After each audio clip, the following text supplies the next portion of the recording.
भी उपनिषद से ही है।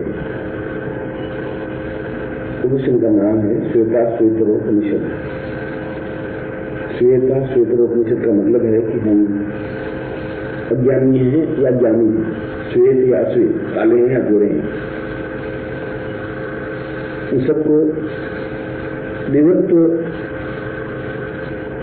बनाने की क्रिया इस श्वेता श्वेतरोपनिषद में संग्रहित है। और जैसे मैंने बताया कि उपनिषद का तात्पर्य है कि बिल्कुल पास में बैठ करके गुरु की बात को सुन करके हृदय में धारण करना उपनिषद का अर्थ है कि हम गुरु के बिल्कुल पास बैठे, नॉट फिजिकली दृष्टि से नहीं, आत्मीय दृष्टि से बिल्कुल उनके पास बैठ करके उनके एक एक शब्द को ठीक उसी प्रकार से पिए जिस प्रकार से हम अमृत पीते हैं, और हृदय में हमेशा फिर इसको धारण कर लें, जिससे कि हम वह ध्यान प्राप्त कर सकें जो अत्यंत दुर्लभ है। आज के परिवेश में और आज के वातावरण में और आज के एटमोस्फियर में और आज के चारों तरफ के स्पेशल लोगों के संपर्क से आप शायद उस चीज को समझें या नहीं समझें कि महानता क्या है और सामान्यता क्या है, शायद आप नहीं समझेंगे। तो वही समझ आएगा कि महानता पर पहुंचा हुआ होगा, वही अपना अलग आनंद है। तो शास्त्र को ज्ञान प्राप्त किया होगा, वही उस चीज को समझ पाएगा कि शास्त्र क्या चीज है, उसका आनंद क्या है। जो कालिदास को पढ़ेगा तो वही उसका आनंद ले पाएगा कि कालिदास ने कितना महीन, सूक्ष्म और अद्भुत और आश्चर्य कल्पनाएं की हैं, ये समझ पाएगा, आम आदमी नहीं समझ पाएगा। इसलिए श्वेता श्वेतरोपनिषद भी 108 उपनिषदों में श्रेष्ठतम और श्रेष्ठ उपनिषदों की गणना में आता है।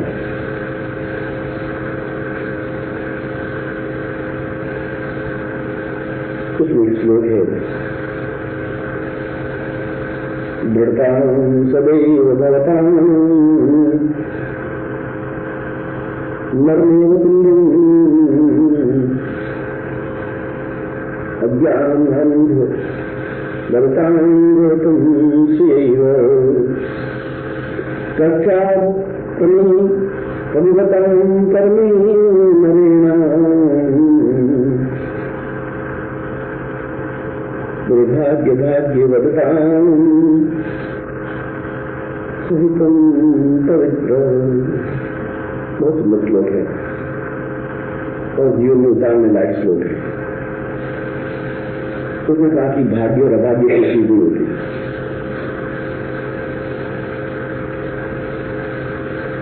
और विधाता जैसी भी कोई चीज नहीं होती। ऐसा कहीं कोई उल्लेख नहीं कि विधाता ने पैदा होकर के आपके दिमाग में कुछ लिख दिया हो, ऐसा कहीं कोई शास्त्रों में उल्लेख नहीं। जो शास्त्रों में कहा है अहम ब्रह्मास्मि, हम ब्रह्म हैं, हम स्वयं विधाता हैं, तो दूसरी विधाता कौन सी हो गई जो आपके भाग्य में अच्छा और बुरा लिखा? ऐसे कौन सी विधाता पैदा हो गई?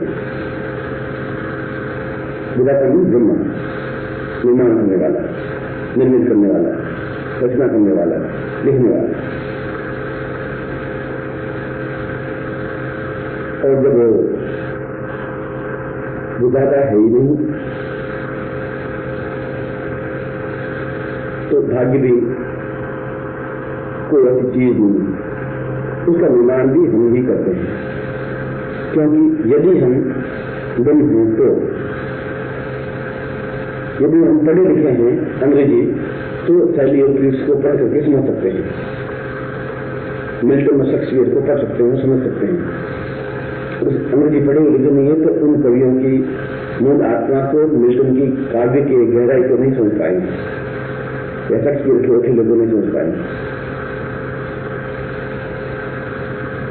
ठीक उसी प्रकार से यदि हम ब्रह्म नहीं है तो भाग्य का निर्माण भी नहीं कर सकते।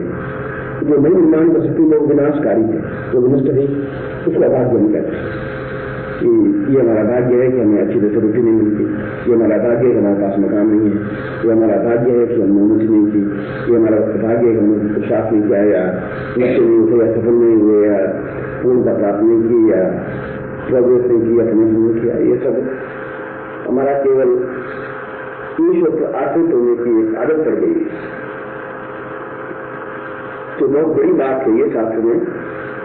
बाकी सारे शास्त्रों में विधाता का अस्तित्व माना है, इस उपनिषद काल में माना है कि हम स्वयं ब्रह्म है, तो फिर दूसरा विधाता कौन है? हम स्वयं विधाता है, निर्माण करता हम स्वयं है। इसलिए यदि हम ब्रह्म हैं, और ब्रह्म की परिभाषा इस श्लोक में कही गई है कि ब्रह्म में उम्र का बंधन है। 5 साल का उम्र, पहला 5 साल का था तभी पूर्ण ब्रह्म था, सूर्य 5 साल के थे तभी पूर्ण ब्रह्म थे, और कश्यप 25 साल के थे तभी ब्रह्म नहीं थे।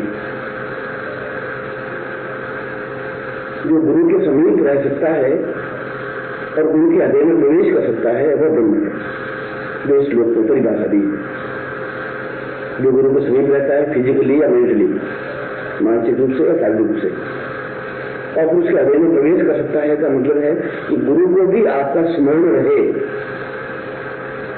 गुरु को स्मरण तब रह सकता है जब आपका कार्य होगा, आप नजदीक होंगे, या आपका परिचय होगा, आप आत्मीय होंगे, आप उनके बिल्कुल नजदीक होंगे, इतने नजदीक कि आप उपनिषद बन जाएंगे, आप उनके हृदय में उतर जाएंगे, तब आप ब्रह्म बन जाएंगे। इसलिए ब्रह्म की व्याख्या भी उसने बिल्कुल नवीन तरीके से की। तो ब्रह्मचारी होने को ब्रह्म नहीं कहा गया, शास्त्र पढ़ने को ब्रह्मचारी नहीं कहा गया, ब्रह्म नहीं कहा गया। तो ऐसे सैकड़ों ऋषि हुए जिन्होंने कोई विधिगत ज्ञान प्राप्त नहीं किया, इसको ब्रह्म नहीं पढ़े और ब्रह्म कहा गया। दूसरा में कुछ सैकड़ों वर्षों तक ब्रह्म कहलाए भी नहीं, ब्रह्मर्षि नहीं कहलाए, राजऋषि कहलाए, बड़ी मुश्किल से बाद में ब्रह्मर्षि कहलाए, क्योंकि वो अपने गुरु के हृदय में विश्वास उतर नहीं पाए, अपने अहंकार की वजह से, अपने घमंड की वजह से, और अपने एक अलग ही भावनाओं की वजह से, क्योंकि ब्रह्मर्षि नहीं कहला पाए। और बहुत बाद में जो गुरु के हृदय में उतर सके तो ब्रह्मर्षि कहलाए। इसका तात्पर्य यह है कि जो गुरु के हृदय में उतर सकता है, चाहे कोई गुरु हो, चाहे मैं हूं, और मैं उनका इतना प्रिय पात्र बन सकूं कि उनके हृदय में उतर सकूं, उनके होठों पर अपना नाम लिखवा सकूं, मुझे याद रहे, गुरु को याद रहे कि कितने लाल तुम कैसे ठीक हो, हरिराम तुम्हारा क्या अनुसार है, यानी हमारा नाम उनके होठों पर खुदा हुआ है। हजारों लाखों शिष्यों के नाम उन होठों पर नहीं खुदते, और होठों पर खोदने के लिए, आपका नाम होठों पर अंकित करने के लिए आपका उनके हृदय में उतरना आवश्यक होता है। हृदय में उतरने के लिए असीम प्यार की आवश्यकता होती है, समर्पण की आवश्यकता होती है, श्रद्धा की आवश्यकता होती है, अटैचमेंट की आवश्यकता होती है, और प्राणों से प्राण जुड़ने की क्रिया होती है, तब हृदय में उतरा जा सकता है। जिसके बिना रह नहीं सके तब हृदय में उतरा जा सकता है। जिसके बिना संसार सुना सा लगे तब हृदय में उतरा जा सकता है। हृदय में उतरने के लिए आपकी पर्सनलिटी, आपकी सुंदरता, आपकी महानता, आपकी क्रूरता, और आपकी विद्वत्ता, आपका ज्ञान और आपका महानता, वो सब अपने आप को ज्ञान है। इसलिए उन्होंने बिल्कुल श्वेता श्वेतों की ब्रह्म की बिल्कुल नई व्याख्या की, वेदांत की बिल्कुल नई व्याख्या की, भाग्य की बिल्कुल नई व्याख्या की, और अभाग्य की बिल्कुल नई व्याख्या की, और सब कुछ आपके हाथ में सौंप दिया। आप स्वयं ब्रह्म है, आप स्वयं ब्रह्म है, आप स्वयं भाग्य विमाता है, आप स्वयं अभाग्य विमाता है, आप स्वयं उपनिषदकार हैं, उपनिषद हैं, आप स्वयं और उपनिषद हैं, आप स्वयं गुरु के हृदय में उतरने की क्षमता रखते हैं, आप स्वयं गुरु के हृदय में उतरने की क्षमता रखते हैं। सारी बात लोग आपके हाथ में सौंपती उपनिषदकाल में, और मैं सोचता हूँ 108 उपनिषदकारों में से इस उपनिषदकाल में बिल्कुल यथार्थ चिंतन किया है, कल्पना नहीं करा।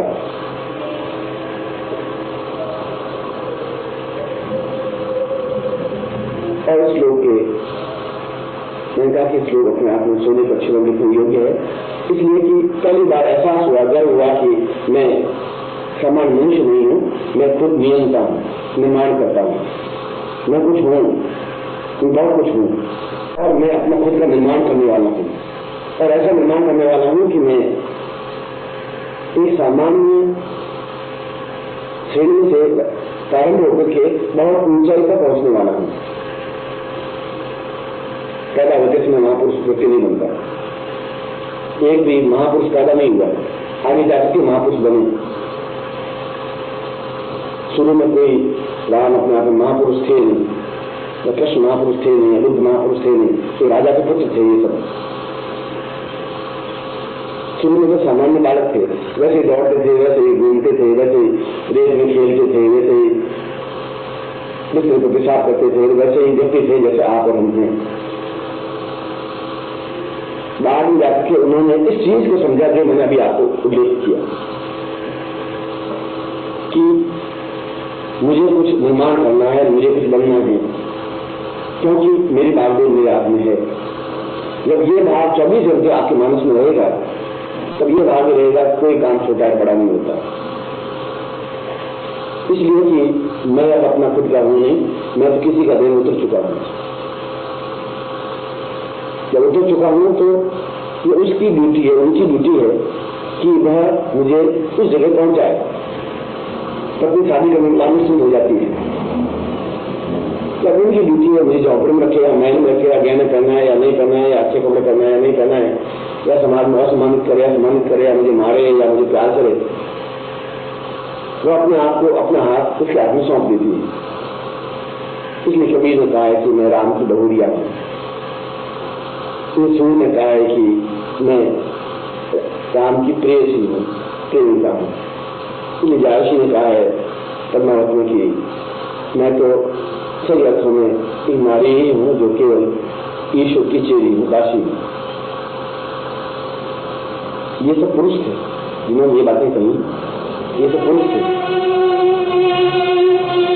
और इसलिए कहा कि मैंने अपने आप को सौंप दिया है, और आप सब लोग जो सौंप दिया है जीवन का स्वभाव तुम्हारे हाथ में,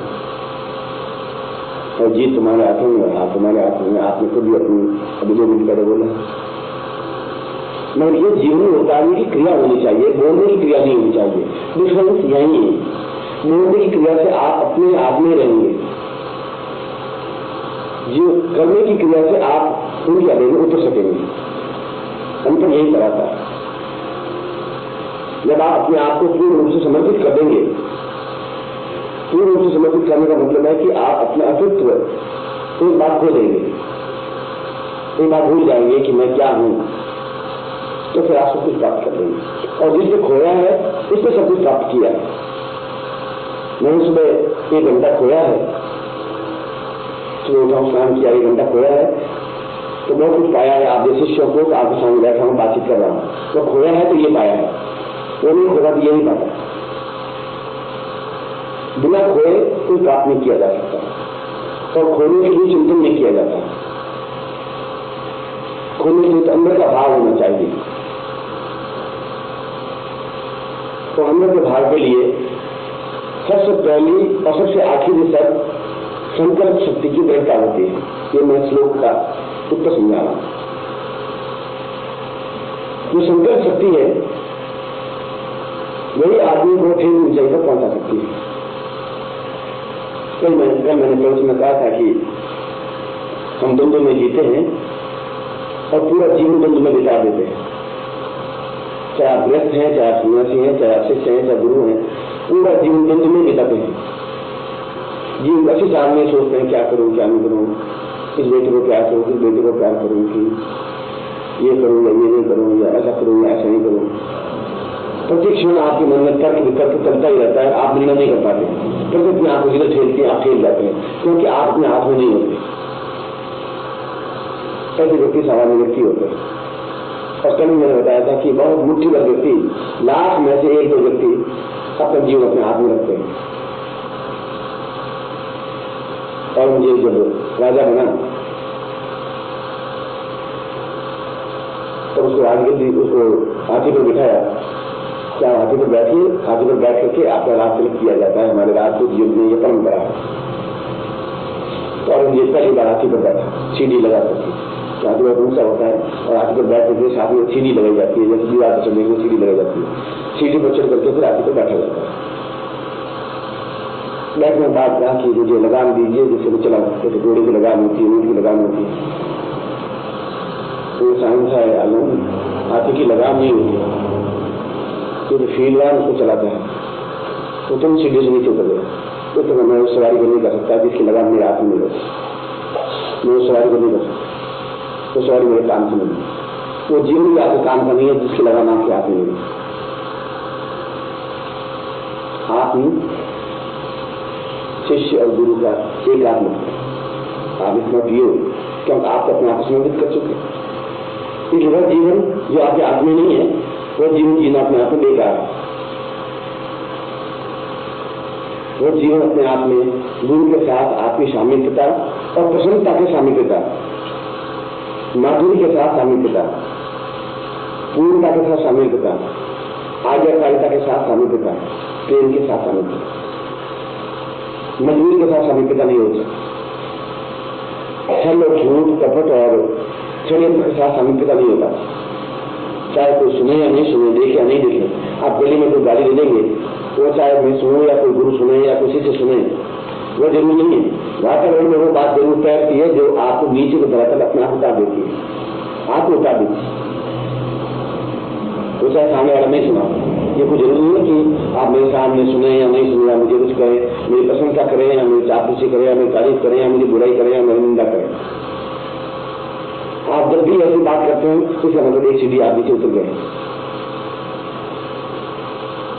जब भी आप मन में चिंतन करें कि मैं मुट्ठी भर लोगों में से जिंदा बनूंगा, मैं बनूंगा तो नानक बनूंगा, मैं बनूंगा तो वीर विक्रमादित्य बनूंगा, विक्रमादित्य अपने आप में भौतिक दृष्टि से पूर्णता प्राप्त राजा, नानक एक फक्कर, दोनों रास्ते आपके लिए खुले।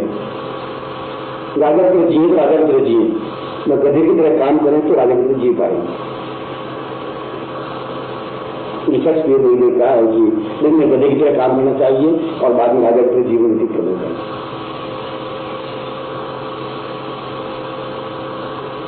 इसके लिए इस वेदा सूत्र परिषद में भी वही बात कही है कि चाहे पुरुष हो, चाहे स्त्री हो, चाहे बालिका हो, चाहे बालक हो, जो जीवन अपने हाथ में रखता है, अपने गुरु के हाथ में रखता है, मतलब शिष्य गुरु का तो लिखा है कहीं, सिक्के को आप दो टुकड़े नहीं बांट सकते कि ये सिक्का का अगला भाग है, ये सिक्के का पिछला भाग है, दो अलग अलग भाग है। सिक्के के दो भाग अलग होते नहीं, एक ही सिक्के के दो भाग होते हैं और एक ही पर्सनैलिटी के दो भाग होते हैं, जिसको एक साइड को गुरु कहते हैं, एक साइड को शिष्य कहते हैं, और दोनों मिलकर के पूरा सिक्का बनता है। वो बाजार में चलता है, वो जीवन में चलता है, वो दुनिया में चलता है। तो जब गुरु और शिष्य अपने आप को पूर्ण मिल जाता है प्रसन्नता के साथ में, और यह मिलना एक निष्ठता की वजह से होता है। एक निष्ठता का मतलब है कि मुझे निरंतर कार्य में सचेष्ट संलग्न रहना ही है। मेरा अर्थ नहीं कर रहा आप मेरा काम कर रहे हैं, मैं तो केवल श्लोक की व्याख्या कर रहा हूं। जब प्रत्यक्ष को देखे या नहीं देखे और आप कार्य में संलग्न रहते हैं, सचेष्ट रहते हैं, निरंतर उस कार्य के लिए तत्परता के साथ आगे बढ़ के कार्य कर लेते हैं, तो एक मन में संतोष अनुभव होता है कि मैंने इस क्षण को जिया है, मुझे इतना शंका नहीं है इस क्षण को, इस क्षण में मैंने कुछ सृजन किया है, मैंने कुछ नहीं किया है, इस क्षण में कुछ रचना की है, गालियां नहीं दी है, इस क्षण में किसी को गुणगान किया है, किसी को स्मरण किया है, किसी को हृदय उतारने की क्रिया की। उस क्षण में आप अकेले हैं या आपके पास कोई है, बस आप 2 घंटे ताश में बिता दें, 2 घंटे पुस्तक करके बिता दें और 2 घंटे चिंतन करके बिता दें, 2 घंटे कार्य करके बिता दें। वो तो आपके भाग्य तो आपके हाथ में, जीवन तो आपके हाथ में, वो आप विभाग्य को अपने हाथ में बुला करके चलाते हैं। और एक सामान्य मनुष्य जीवन जी लेते हैं, बाहर जाकर सड़क पर देख लीजिए, सब सामान्य मनुष्य हैं। उन मनुष्यों को विशेषता है नहीं, मुझे भी मालूम नहीं है कि मेरे साथ उनका में कौन रहता है, मुझे भी मालूम नहीं, और मुस्लिम राह कहाँ रहता है ये मुझे मालूम है। इसलिए उन्होंने सृजन किया है, उस पद को प्राप्त करने के लिए अपने तिल तिल करके खून को जलाया है। तो आज पूरा देश, पूरा विश्व मानता है कि वह अपने आप में पर्सनैलिटी है। उस सृजन करने के लिए आदमी को अपने आप को जलाना ही पड़ता है, खून को। खून तो वापस आ जाता है, मांस टूट जाता है, मांस वापस आ जाता है, गया वो समय वापस नहीं आ सकता। अगर मैं कंकाल भी हो जाऊंगा, हड्डियां निकल जाएंगी, मेरी सारी मांस निकल जाएंगे, तो वापस मैं ढंग का व्यक्ति बन जाऊंगा, तो मांस तो वापस चढ़ जाएगा। मांस चढ़ाने वाले सैकड़ों व्यक्ति हो जाएंगे जो मीठा पकवान खिला देंगे, घी पिला देंगे, दूध की मालिश कर देंगे, मैं वापस मांस चढ़ जाएगा शरीर में। तो ज्ञान मुझे नहीं पिला सकता कोई, मुझे कोई धर्मशास्त्र नहीं पिला सकता, मेरा भाग्य मुझे नहीं पिला सकता, मुझे भाग्य का निर्माण को मिला तो नहीं समझ सकता है, मुझे महानता को नहीं दे सकता है। वो महानता मुझे खुद को प्राप्त करनी पड़ेगी, उसके मांस को बनाना पड़ेगा, उसके लिए खून को जलाना पड़ेगा, उसके लिए रचनात्मक चिंतन करना पड़ेगा, उसके लिए प्रेम करना पड़ेगा, उसके लिए अटैचमेंट करना पड़ेगा, उसके लिए किसी का ऋण उतरना पड़ेगा, और उसे बड़ा कि उसके लिए एकनिष्ठ होना पड़ेगा। होना तो केवल इसी का ही नहीं, एकनिष्ठ कर्म के लिए होता है। वो नाव पर पार रख करके नदी को पार नहीं किया जा सकता, तालाब को भी पार नहीं किया जा सकता। इस वक्त गुरु जी को भी देख लेते हैं और घर को भी देख लेते हैं थोड़ा सा, और बाहर का काम भी देख लेते हैं, और झूठ का भी बोल लेते हैं, सब कुछ एक साथ कर लेते हैं दोनों मांगे। निष्ठ कर्म कर एकजुट होकर के एक ही टीम की तरह एक संविधान की तरफ जाकर लक्ष्य पर अचूक हो जाने की क्रिया को एक निष्ठता कहते हैं। और तीर की जो चलता है वो जीवन में सर्वोच्च पद प्राप्त करता है, और जो सर्वोच्च पद प्राप्त करता है उसको संसार देखता है, और जिसको संसार देखता है उसका जीवन धन्य होता है। और आपकी पीढ़ियां, 25 पीढ़ियां जो स्वर्ग में बैठी हुई हैं, वो भी आपको देख के तुमने महसूस करती है कि हमारे कुल में कोई पर्सनलिटी पैदा हुई जो अपने आप में पूरा भारत में विख्यात, पूरा भारत में जिनको स्मरण करता है, जिनकी आवाज पर लाखों लोग एकत्र हो जाते हैं, जिनकी आवाज पर लाखों लोग नाचने लग जाते हैं, झूमने लग जाते हैं, रोने लग जाते हैं, बोलने लग जाते हैं। कुछ तो है, तो बालक में कुछ है और उनको गौरव महसूस होता है। और बालक पहले दिन से लगा कि अंतिम दिन तक बालक ही रहता है। यदि सीखने की क्रिया हो, यदि निरंतर आगे बढ़ने की क्रिया हो, यदि प्यार करने की क्रिया हो, यदि एकनिष्ठ बनने की क्रिया हो, और वो क्रिया भी आपके हाथ में। अच्छा के पंक्ति में इस उपनिषद में कहा है सब कुछ आपके हाथ में, आप कैसा जीवन जीना चाहते हैं।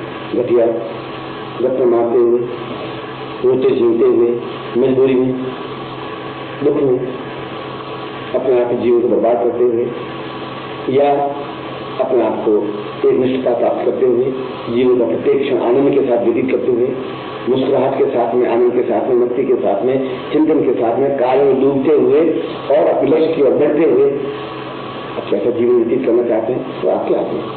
और जो आपके हाथ में है वही आपके भाग्य का निर्माण करने वाली तथ्य होता है, चिंतन होता है, मिनट होता है, क्षण होता है।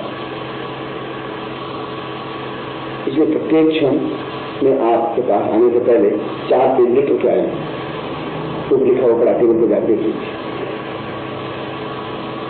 और जो लिखा है मौलिक लिखा है, सजन लिखा है, जो कुछ बोलना है वो मौलिक है, या आपको ग्रंथों में मिलेगा नहीं, क्योंकि मैं मौलिक व्यक्ति हूँ, मैं नकलची व्यक्ति नहीं हूँ, मैं झूठन नहीं खाता हूँ, मैं झूठा बोलता नहीं, मैं झूठन का कार्य करता नहीं। जो लोग बोल चुके हैं उनको मैं वापस शब्दों में बोल करके आपको नहीं सुनाता हूँ। जो कोई आज नहीं बोला है वो प्रवचन में दूंगा, और पिछले 50 वर्षों में एक भी प्रवचन किसी के द्वारा कई बात को नहीं सुनाता हूँ। जो कुछ मैंने अनुभव किया है वो सुनाता हूँ, जो कुछ श्लोक है उसको विभिन्न व्याख्या करके सुनाता हूँ। जो कुछ है वो मौलिक है, जो कुछ है वो कालजयी है, काल उसको मिटा नहीं सकेगा। जो मैंने प्रवचन दिया है इस श्लोक की व्याख्या जिसे लिखा है उसने की होगी, इसके अलावा किसी ऋषि ने की होगी, उसका तथ्य समझा नहीं होगा, उसका चिंतन समझा नहीं होगा। इसलिए मैं कहता हूँ गीता को कृष्ण के अलावा को समझा नहीं, तो जिसे लोगों ने समझा नहीं, उनके श्लोकों को समझा नहीं, उनके नवीन ढंग से चिंतन व्याख्या होनी आवश्यक है। यह एक जीवन का लक्ष्य उद्देश्य है। आपके जीवन का कोई लक्ष्य उद्देश्य हो, आपका भाग्य, अभाग्य, सौभाग्य, पूर्ण आयु, श्रेष्ठ और अमृत और मृत्यु, अपूर्णता, पूर्णता, सब कुछ आपके हाथ में है। मगर उसका बेस, उसका आधार एक निष्ठता है, और आप एक निष्ठ बने और पूर्ण बने, ऐसे ही मैं हृदय आशीर्वाद देता हूँ। आपकी कल्याण कामना करता हूँ, और तब तक आपकी कल्याण कामना संपत्ति होती है, फलप्रद हो, आपके लिए शुभ हो, आप श्रेष्ठ हो, ऐसा ही मैं आपको आशीर्वाद देता हूँ। देहं च गात्रं विश्वात्मिकां विश्वपरेण वेद्यं ब्रह्माण्डरूपं भवतं च दृश्यं देवो च देवं ज्ञानं वरेण्यम्। आज का प्रवचन भी मैं उसी उपनिषद से प्रारंभ कर रहा हूँ जो 2-4 दिन पहले श्वेता श्वेतरोपनिषद से मैंने प्रारंभ किया था। इच्छा है कि इस उपनिषद को एक सरल भावार्थ के साथ देश के सामने प्रस्तुत किया जाए, चाहे उसका भाव और अर्थ और महत्व और महत्ता आज नहीं समझ सकें तो विश्व कल समझेगा, परसों समझेगा, हम समझेगा तो अवश्य,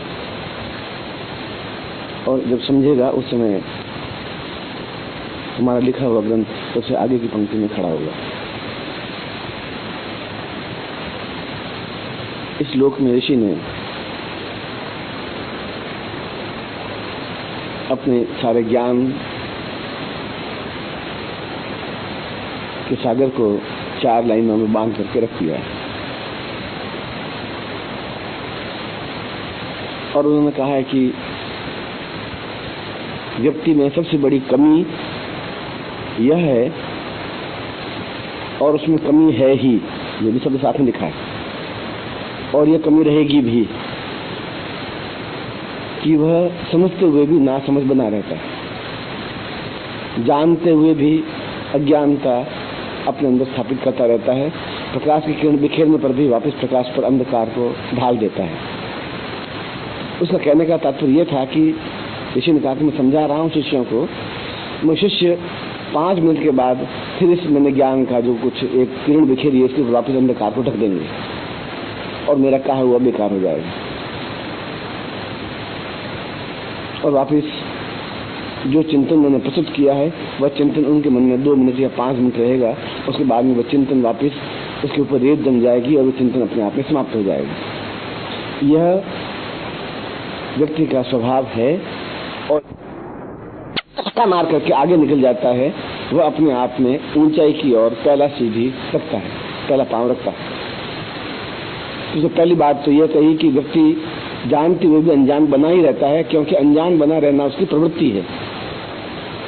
अनजान इसलिए बना रहता है कि वो सेफ है, सुरक्षित है, तो मुझे मालूम नहीं, मुझे इसका ज्ञान नहीं, इससे कोई लाभ नहीं, ऐसा कुछ होता नहीं, और ऐसा कहकर के वो अपने को छलावा देता है, अपने को छल करता है और दुनिया को मूर्ख नहीं बना रहा है, तो अपने आप को मूर्ख बना रहा है। तो दुनिया जैसी चीज संसार में कुछ है ही नहीं, दुनिया जैसा कोई शब्द है ही नहीं, संसार जैसा कोई शब्द नहीं है, देश जैसा भी कोई शब्द नहीं, क्योंकि देश और संसार या विश्व ये सब व्यक्तियों के समूह से मिलकर के बनते हैं।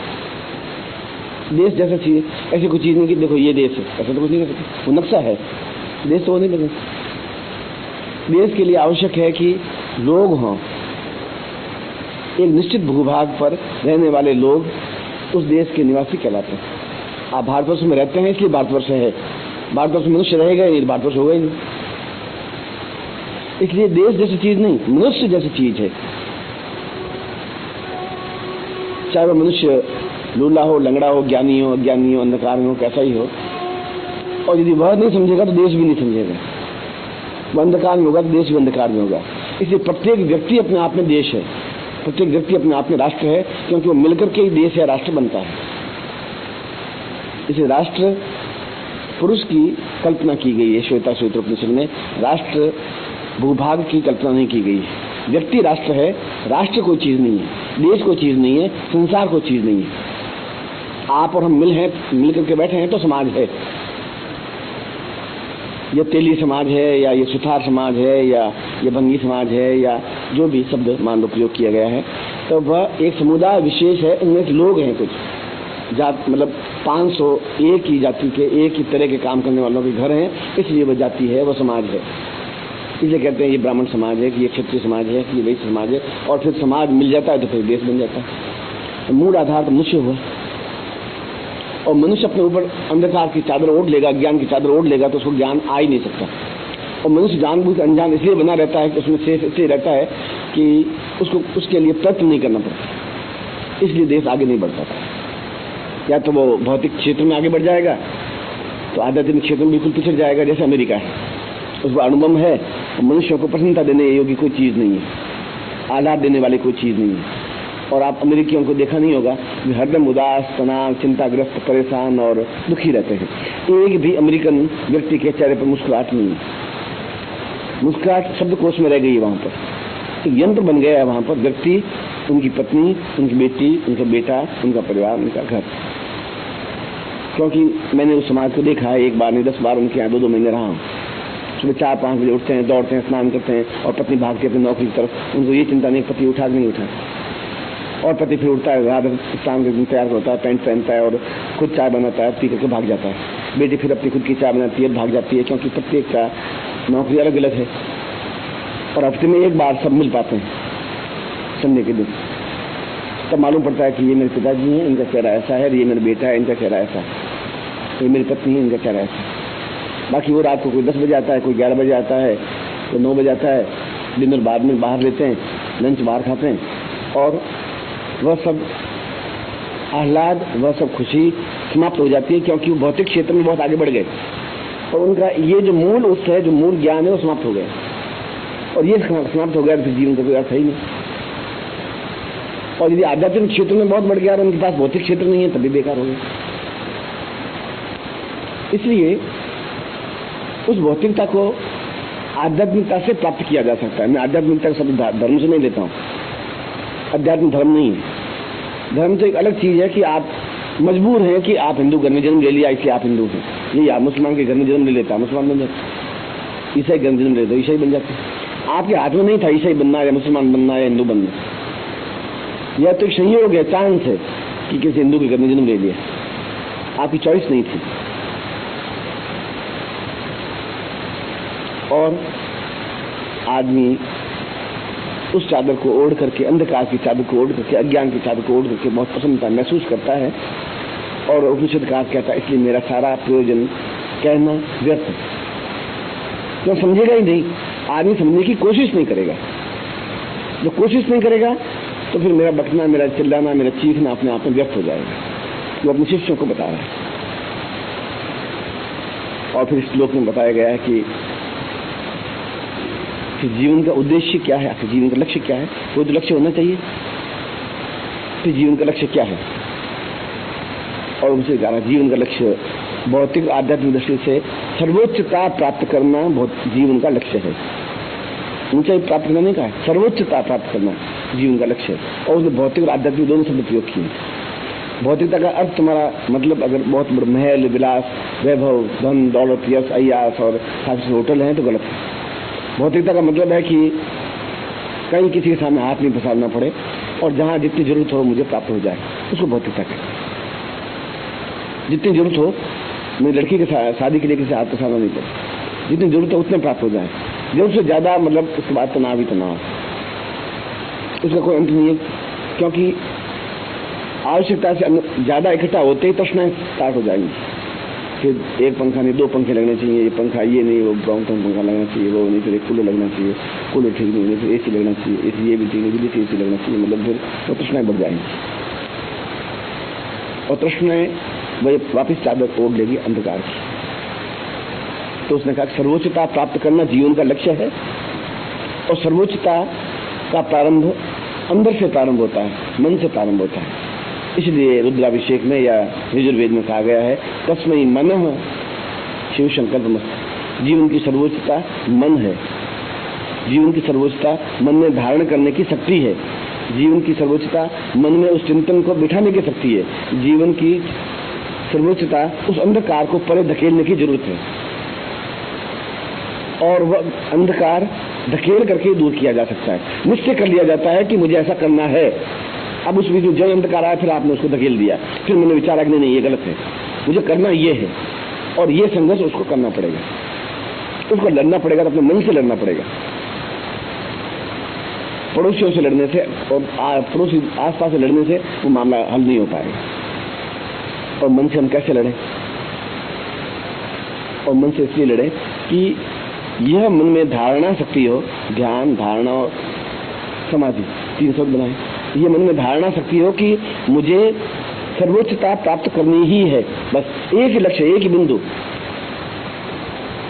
एक ही जीवन का चिंतन, एक ही विचारधारा, और उसका आधार ईमानदारी होता है। जब ईमानदारी नहीं है, ना सर्वोच्चता प्राप्त हो ही नहीं सकती। पापियों को सर्वोच्चता प्राप्त नहीं हो सकती, तस्करों को सर्वोच्चता प्राप्त नहीं हो सकती, रंडियों को सर्वोच्चता प्राप्त नहीं हो सकती, झूठ बोलने वाले व्यापारियों को सर्वोच्चता प्राप्त नहीं हो सकती, छल करने वाले व्यक्तियों को सर्वोच्चता प्राप्त नहीं हो पाती। वे हरदम मन में डरते हैं, सशंकित रहते हैं, हरदम मन में तनावग्रस्त रहते हैं। पैसा तो है, नींद नहीं आती थोड़ी, ये सर्वोच्च नहीं है। क्यों? सर्वोच्च की परिभाषा उसने दी है भौतिक आध्यात्मिक में परिपूर्णता प्राप्त करना और अपने आप में पूर्ण आनंद महसूस करना, दोनों शब्द का। और उन आनंद, वे सर्वोच्चता, जो करोड़पति हैं, वे उचित करोड़पति अमेरिका का प्रतीक भंगी है। जो 20 लाख की गाड़ी में भंगन आती है, झाड़ू लेकर के घर की सफाई करके चली जाती है, अपनी आंखों से मैंने देखा।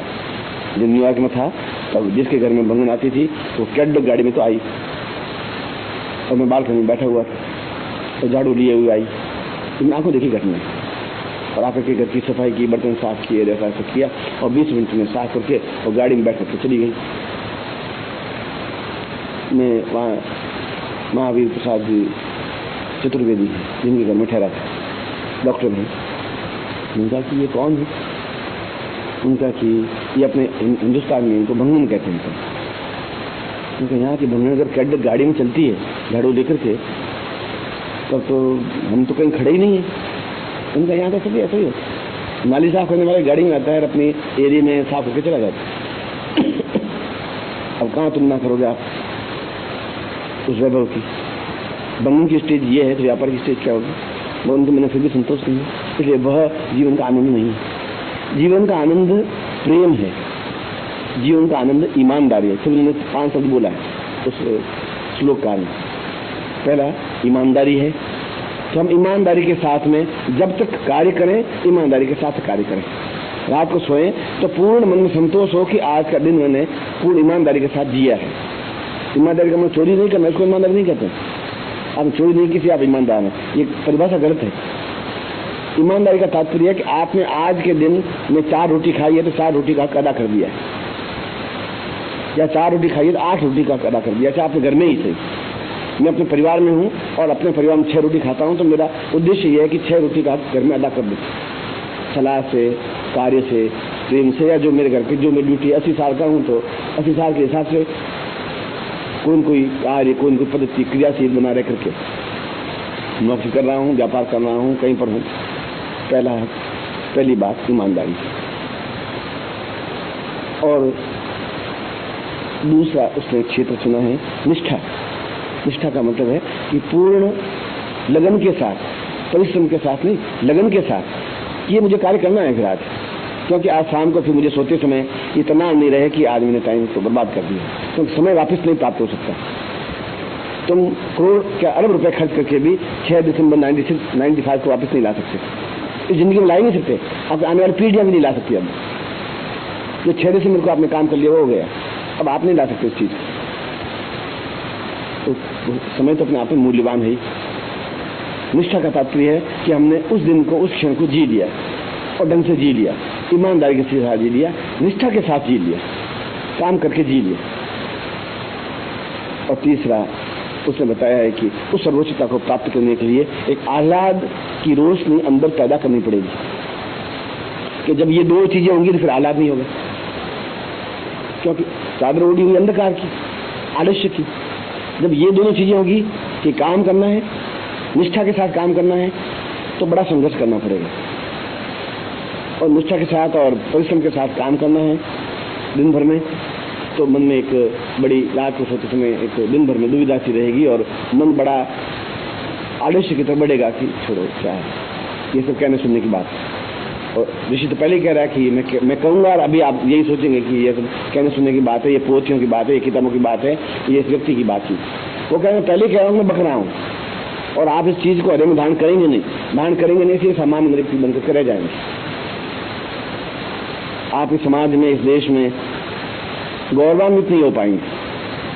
और गौरवान्वित होने के लिए और कोई रास्ता है नहीं। लखपति बनने से गौरवान्वित नहीं हो सकते आप, क्योंकि आपसे पहले करोड़ों लखपति हैं। चांदनी चौक में प्रत्येक इतने खोखे में बैठा है वो लखपति है, क्योंकि खोखे की आज वैल्यू जो पगड़ी है वो कम से कम 10 लाख रुपए है। 10 लाख देने पर वो खोखा मिलता है, सामान तो बाद में आता है। तो आप सोच लीजिए कि लखपति आप कहाँ पर हैं। 10 लाख में एक छोटा सा खोखा उस चांदनी चौक में कपड़ों की दुकान में मिलता है, जो 4 बाई 5 फीट का है, ये इस लकड़ी के टुकड़े के बराबर। 10 लाख देने पर पगड़ी मिलती नहीं, तो सामान तो एक अलग चीज है। तो संपन्नता से महानता नहीं बनी। इसलिए तीसरी बात यह बनी कि निष्ठापूर्वक अंधकार को परे धकेलना ही है, निश्चय कर लेना है कि मुझे अपने जीवन में सर्वोच्चता प्राप्त करनी है इन तथ्यों के माध्यम से। और चौथा, तीसरा बता रहा था आह्लाद के साथ। ये दोनों अंधकार कैसे भगाएंगे? आह्लाद के साथ, प्रसन्नता के साथ। अब छोड़ो क्या है, ये ऐसा जो सोचे कल हमने बहुत काम कर लिया, अब आज 4 दिन आदि काम कर लेंगे, अब मैं यात्रा करके आया हूँ 4 दिन तक, 2 दिन तक मुझे तान के सोऊंगा। ये आलस्य को उस अंधकार, क्योंकि हम बार बार घुसते हैं अंधकार में। और इसी कारण मैं तो बार बार धकेल रहा हूँ बाहर। बस तुम्हारे मेरे बीच में संघर्ष इतना ही है, मैं तुम्हें धकेल रहा हूँ बार बार, तुम बार बार उस अंधकार की चादर ओढ़ने की कोशिश करते हो। इसलिए ये तन्मय मन, तुम्हारा मन उस चादर को हटाएगा तो चादर हटेगी, और एक दिन अभ्यास पड़ जाएगा। जब आप महीने, 2 महीने, 3 महीने प्रयत्न करेंगे, फिर अभ्यास पड़ जाएगा, फिर आपको काम करने में स्फूर्ति मिलेगी, फिर आपको थकावट नहीं आ सकती। और चौथी बात उसने बताई कि आह्लाद से प्रसन्नता, मधुरता पैदा होती, जो स्वयं को पसंद रखती है, जो आसपास के लोगों को पसंद रखती है, जो उनसे मिलते हैं उनको भी पसंद रखती है। और ये अपने आप में सबसे बड़ा दान है। ज्ञान दान या लक्ष्मी दान या लंगर लगाना, ये सब दान तो बहुत सेकेंडरी चीज है। पहला दान तो ये है कि हमारे अंदर आह्लाद का इतना स्रोत हो कि हम आसपास के वातावरण को आनंदमय बना दें, हमारे संपर्क में आए और वो उस चादर को उड़े हुए हो तो उसको वापस उस जगह खड़ा कर दें जहाँ वो पसंद आह्लाद है, जहाँ कार्य करने की धुन है, जहाँ लगन है, जहाँ क्षमता है, जहाँ उसको उत्साह है, जहाँ जोश है। तो मुझे ये काम करना है, क्योंकि मुझे शाम को अपने आप को हिसाब देना है, रात को सोते समय। या तो शाम को मेरा मन मुझे धिक्कारेगा, क्योंकि इम्तिहान तो आपको खुद को देना है, या मेरा मन मुझे कहेगा नहीं तुमने ठीक आज काम कर लिया, अभी पूरा कर लिया, आज दिन आपका सार्थक हो गया। और 5वां उसने कहा है कि गुरु की आज्ञा। तो ऐसी नहीं बात कि शिष्य मेरा काम करें। उसने कहा कि फिर कल से समझाएगा कौन आपको कि तुम्हारे ऊपर चादर अंधकार की आ गई कि नहीं आ गई, तुम्हारे अंदर आह्लाद आया कि नहीं आया। तुम कैसे परिभाषा, तुम्हारी कौन सी परिभाषा आह्लाद की? प्रसन्नता की परिभाषा तुम्हारे पास क्या है? मुस्कुराने की चीज आह्लाद है क्या? मुस्कुराने से मतलब आनंद फूट गया शरीर से क्या? थोड़ा सा हंस गए अंदर से आह्लाद फूट गया? उस आह्लाद की परिभाषा क्या हुई? दिन भर में तुमने जो काम किया उसका मूल्यांकन कौन करेगा? तुम बिल्कुल उस अंधकार की चादर को, उस अज्ञान की चादर को हटा करके, परे धकेल करके और बिल्कुल सही गतिशील हो गए, इसका मूल्यांकन करेगा कौन? इसके लिए कोई न कोई व्यक्ति होना ही पड़ेगा। उस व्यक्ति को गुरु कहते हैं। यदि वो गुरु है तो वो समझाएगा कि अब तुम सही रास्ते पर हो, इस रास्ते पर तुम्हें गतिशील जिंदा रहना है, तो फिर अल्लाह के साथ जिंदा रहिए। और नहीं तो कोई तुम्हारे बिना दुनिया टिकी हुई नहीं है, तुम्हारे बिना भी दुनिया चल सकती है। आप मर जाएंगे तो कोई दुनिया रुकेगी नहीं, दुनिया चलेगी। आप जिंदा हैं तभी दुनिया चलेगी। मगर आप अल्लाह देते हैं, ये इन 5 गुणों के साथ में है, तो आप इस दुनिया में सर्वोच्चता पर हैं। और आप प्रत्येक जीवनी पढ़ लीजिए, उन प्रत्येक जीवनी में आग है, एक तड़फ, एक बेचैनी है, एक आह्लाद है, एक खुशी है, एक आगे बढ़ने की धुन है, एक संघर्ष करने की क्षमता है, और 8 घंटे की जगह 20 घंटे काम करने की क्षमता है। बर्ट्रैंड रसेल काम करता था 20 घंटे 22 घंटे अपनी लेबोरेटरी में। आइंस्टीन काम करता था 20 घंटे। आइंस्टीन की पत्नी शाम को 8 बजे जब वो लंच पे, डिनर पे ऊपर नहीं आता था खाने खाने के लिए, और उसको हैबिट मालूम थी, तो वो खाना परोस करके उसकी लेबोरेटरी में उसकी टेबल पर रख देती थी कि खाना खा लेने का हूँ, और काम पे जुटा रहता था। सुबह वो जब वापिस आइंस्टीन आती तो वो काम करता हुआ दिखता था, आइंस्टीन प्रयोग करता हुआ नजर आता था। तब ने कहा तुमने खाना खाया नहीं? खाना खाया नहीं? क्या ये रात का खाना पड़ा क्या? दिक्कत ध्यान नहीं, ये उस काम में डूब जाने की क्षमता है, इसलिए आइंस्टीन बना वो। सैकड़ों अंग्रेज तो सैकड़ों पैदा हुए, सैकड़ों मर गए, तो आइंस्टीन क्यों जिंदा रहा और दूसरे लोग क्यों नहीं जिंदा रहे? आइंस्टीन को 2 बार नोबेल प्राइज क्यों मिला? लोगों को एक बार भी नहीं मिलता। वो सर्वोच्च, क्योंकि 2 बार आइंस्टीन पूरे विश्व ने उनका सम्मान किया, पूरे विश्व ने उसको गौरवान्वित किया, इसलिए कि उनके मूल में ये 5 बिंदु थे, जो कि उस आइंस्टीन से सैकड़ों हजारों साल पहले ऋषि ने बता दिया था, ये वे है, ये रास्ता है, जिस रास्ते पर चल करके तुम उस जगह पहुंच सकते हो। ये हमारे जीवन के मूल सत्य है। और ऋषि की पहली पंक्ति से वापस शुरू करता है कि हम 1 सेकंड बाद वापस उस अंधकार की चादर को ओढ़ लेंगे, फिर उस अज्ञान की चादर को ओढ़ लेंगे। मेरा कहना बेकार हो जाएगा, मेरा बकना बेकार हो जाएगा, मेरे ये 15 मिनट बेकार जाएंगे। जब ये ऊपर आया था तब मैं कुछ लिख रहा था, बेकार टाइम बर्बाद नहीं कर रहा था, तो कोई 4 लाइनें लिख ही रहा था, उस क्षण का उपयोग कर रहा था। उसके लिए दिखावा नहीं करना था कि ये आएगा तो मैं इसके सामने लिखूंगा, इसको एहसास हो गुरु जी काम कर रहे हैं, तो दिखावा नहीं। जितनी मुझ में क्षमता है मैं कार्य करूंगा, और आप में भी उतनी ही क्षमता है जितनी आइंस्टीन में थी, जितनी बर्ट्रैंड रसेल में थी, जितनी शेक्सपियर में थी, जितनी मिल्टन में थी, जितनी लिंकन में थी। आपने उस प्रतिभा को पहचाना नहीं। उस प्रतिभा की ये 5 सीढ़ियां हैं जो मैंने आपके सामने बयान की। प्रसन्नता, और प्रसन्नता के साथ काम करना, आह्लाद के साथ काम करना, 8 घंटे और पूर्ण श्रम के साथ काम करना, ईमानदारी और पूर्ण ईमानदारी के साथ अपने कार्य की धुन, लगन, एक निष्ठता के साथ कार्य करना, और गुरु के चरणों में समर्पित होना, तो पूर्णता के साथ समर्पित होना, जिससे कि रास्ता बराबर दिखाई देता रहे।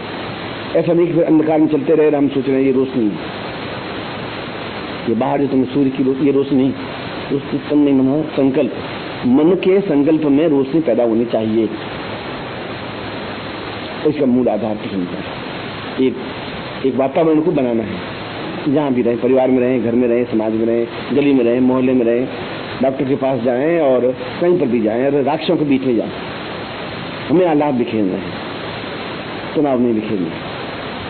और ये तब होगा जब मन बिल्कुल शुद्ध और पवित्र दिव्य होगा, काठ की तरह साफ चेहरा तुम्हारा और मेरा उसमें दिखाई देगा। जहाँ उसके ऊपर धूल होगी, गर्त होगी, झूठ की, छल की, कपट की, धोखे की, विचार की, बदमाशी की और मूर्खपना की। जहाँ ये रेत जमी होगी, रेत पर आप भी अपना चेहरा उसमें देख पाएंगे, मैं भी उसमें चेहरा नहीं देख पाऊंगा, समाज भी देख नहीं पाएगा, और ये नुकसान आपका होगा, क्योंकि आप पहली सीढ़ी पर भी खड़े नहीं हो पाएंगे, 5वीं सीढ़ी तो आगे की बात। और ऐसा हम कर सकते हैं यदि हमें कुछ बनना है तो, और ऐसा आप बन सकते हैं क्योंकि मैं आपकी प्रतिभा को पहचानता हूं, मैं आपके मूल्यांकन को पहचानता हूं, मैंने सही व्यक्तियों का चयन किया है, मैं सही व्यक्ति अपने पास रखता हूं। घास फूस पतवार के साथ अपने आप गेहूं की बाली को छोड़ करके खेत में घास पतवार को काट के फेंक देता है। ये गेहूं की बाली को जिंदा रखता है, उसको खाद पानी देता रहता है। घास फूस को इसलिए काट लेता है, नहीं तो पृथ्वी का सारा जो तत्व चीज है वो घास फूस खा जाएगा और गेहूं की बाली ऊपर उठेगी नहीं। तो गेहूं की बाली को ऊपर उठाने के लिए खरपतवार को काटनी पड़ेगी, उसको निराई कहते हैं या और कुछ शब्द का प्रयोग करते हैं। मैं भी जो शिष्य जो तुम्हें यहाँ आते हैं निराई करता रहता, हटाता रहता, ये निराई एक घास फूस है, इनको हटा दो, क्योंकि 2-4 चलने के बाद में ये खरपतवार बनेगी, ये फालतू शोषण मेरा कर लेगी, और जिन गेहूं की बालियों को मुझे गेहूं डालने हैं वो नहीं दे पाऊंगा, क्योंकि ये सब शोषण कर लेगा मेरा, कोई जरूरत है नहीं, खरपतवार। इसलिए मैंने आपको चयन किया, इसलिए आपसे एक अटैचमेंट है।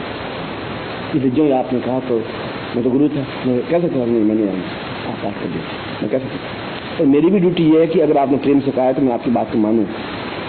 अगर आप मेरी बात को मानते हैं, मेरे कहते ही आप एकदम से झोंक जाते हैं, तो मुझे भी आपकी बात माननी चाहिए। मेरा भी धर्म, मेरा भी कर्तव्य, मेरा भी लक्ष्य उद्देश्य है। आप मुझे प्यार करते हैं तो मुझे भी आपको उतना ही प्यार करना चाहिए। अपन उतने त्याग करते हैं और हम उसी स्थान पर आकर वापस खड़े होते हैं जहाँ से शुरू हुआ। इस श्वेता सूत्र उपनिषद के उपनिषद काल में जो जीवन का मूल अर्थ हमें समझा दिया कि हम जमीन पर पड़े रहकर आकाश में छेद कैसे कर सकते हैं, जमीन पर पड़े होकर के देवताओं के समान पूरे विश्व में कैसे वंदनीय हो सकते हैं, जमीन पर खड़े होकर के अपने माता पिता का नाम कैसे उज्जवल कर सकते हैं, और एक छोटे से क्षुद्र घर में पैदा होकर के महानतम कैसे बन सकते हैं। ये ऋषि की वाणी को मैं आपके हृदय में उतार रहा हूँ, इसलिए कि आपके हृदय के अंधकार दूर हो सके, प्रकाश बिखेर सके और बिखरेगा ही। ऐसे ही मैं आपको आशीर्वाद देता हूँ, ऐसे आप कल्याण।